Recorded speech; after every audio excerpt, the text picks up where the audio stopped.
মৃত্যুসজ্জায় মহাবীর Alexander তার সেনাপতিকে ডেকে বলছিলেন, আমার মৃত্যুর পর আমার 3টে ইচ্ছা তোমরা পূরণ করবে। আমার প্রথম ইচ্ছা, শুধু আমার চিকিৎসকই আমার কফিন বহন করবে।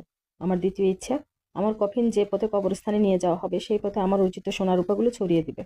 আর আমার তৃতীয় ইচ্ছা, কফিন বহন করার সময় আমার 2টা হাত কফিনের বাইরে ঝুলে থাকবে।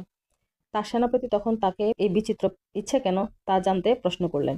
দীর্ঘ নিঃশ্বাস ছেড়ে আলেকজান্ডার বললেন, আমি দুনিয়ার সামনে 3টা শিক্ষা রেখে যেতে চাই। প্রথম শিক্ষা হচ্ছে, আমার চিকিৎসককে কফিন বহন করতে এই কারণে বলেছি যে যাতে লোক বুঝতে পারে চিকিৎসকরা কোনো মানুষকে সারিয়ে তুলতে পারে না, তারা ক্ষমতাহীন আর মৃত্যুর থাবা থেকে রক্ষা করতে অক্ষম।